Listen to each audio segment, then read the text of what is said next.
So good day everyone. So for today we are going to discuss about Bruner's constructivist theory or Jerome Bruner's constructivist theory.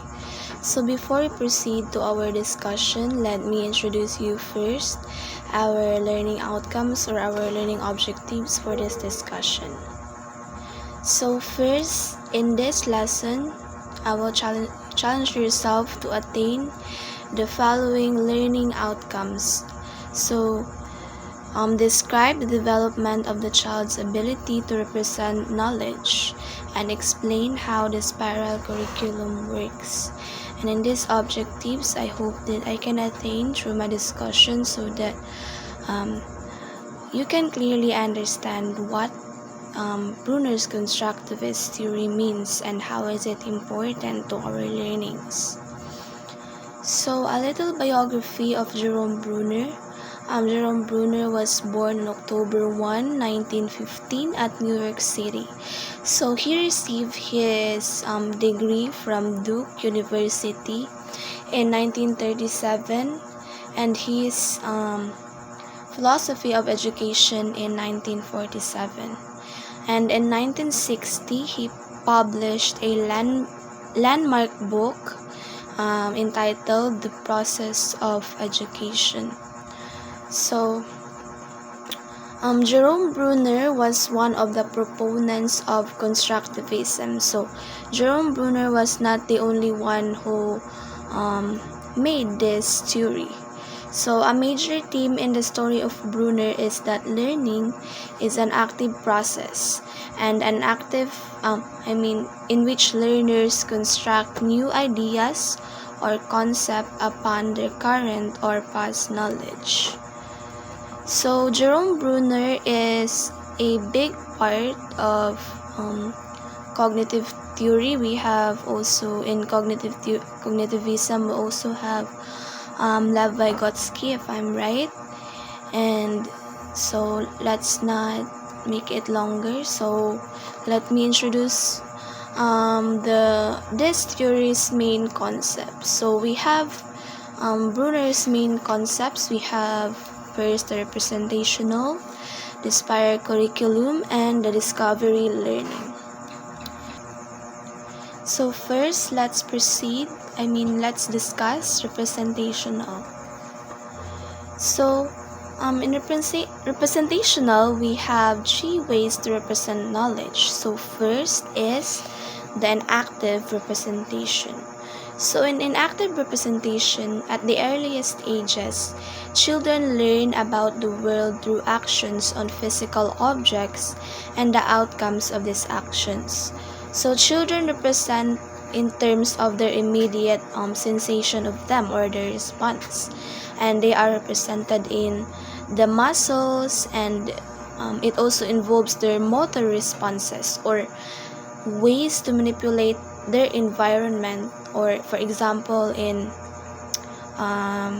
activity of riding a bicycle, tying a knot, tasting the apple.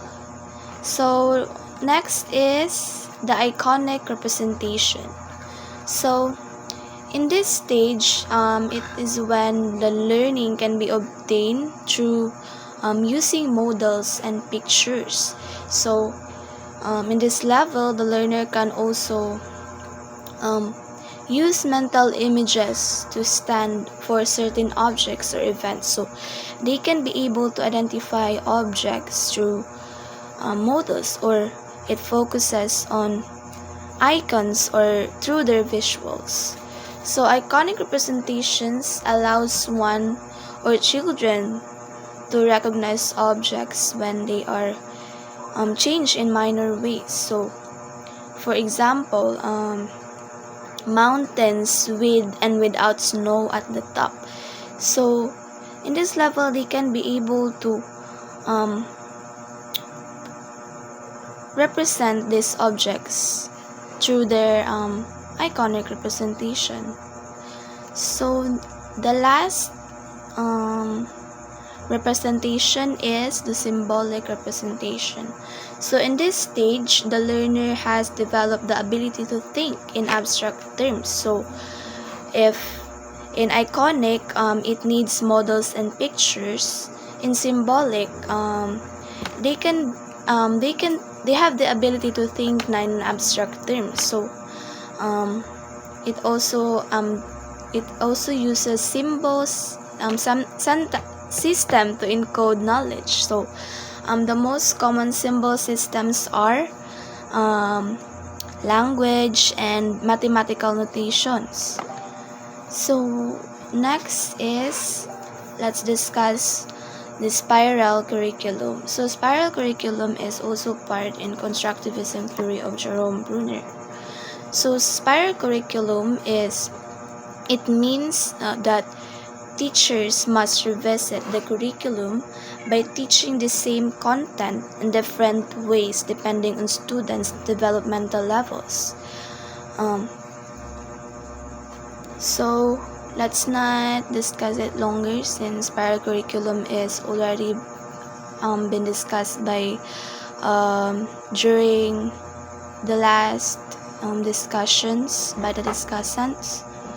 So next is the principles of instruction stated by Jerome Bruner. So first, instruction must be concerned with experiences and context that makes the student willing and able to learn readiness. So number 2, instruction must be structured so that it can be easily grasped by the student or in a spiral organization. So it should be organized so that the students can easily identify what are those instructions.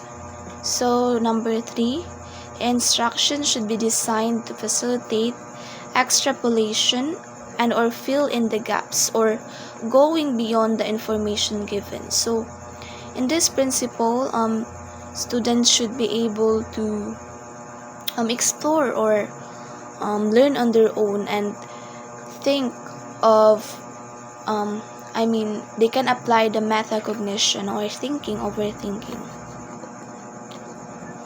So next, let's proceed to the discovery learning. So discovery learning refers to obtaining knowledge for oneself. So in this learning, the teacher plans and arranges activities in such a way that students search, manipulate, explore, and investigate. So students learn new knowledge relevant to the domain and such general problem-solving skills as formulating rules, testing, and general problem-solving skills as formulating rules and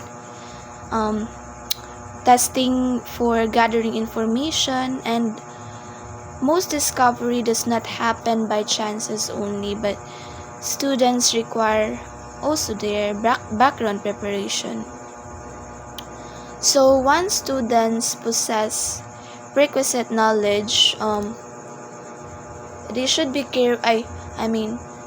if students should possess the requisite knowledge, careful of strategizing of the materials that allows them to discover important principles. So during 1966, Jerome Bruner states that a theory of instruction should address 4 major aspects. So first aspect, we have the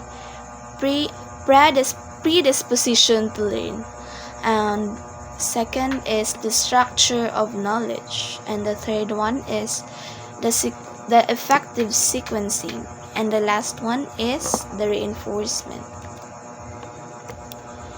So the predisposition to learn, he introduced the ideas of readiness for learning. Bruner believed that any subject could be taught at any stage of development in a way that fits the child's cognitive ability to think. So he also believed that learning and problem solving emerge out of exploration, and part of the task of a teacher is to maintain and direct a child's spontaneous explorations. So, structure of knowledge, this refers to the ways in which a body of knowledge can be structured so that it can be most readily grasped by the learner. And Bruner emphasized the role of structure in learning and how it may be made central in teaching. So in effective sequencing, no one sequencing will fit every learner, but in general, the lesson can be presented in increasing difficulty. Sequencing or lack of it can make learning easier or make difficult. So in reinforcement, rewards and punishment should be selected and paced appropriately. That's why if I'm right, in Sigmund Freud, he introduces the negative and the positive reinforcement. In reinforcement, also investigated motivation for learning, and he felt that ideally, interest in the subject matter is the best stimulus for learning. So next is the categorization.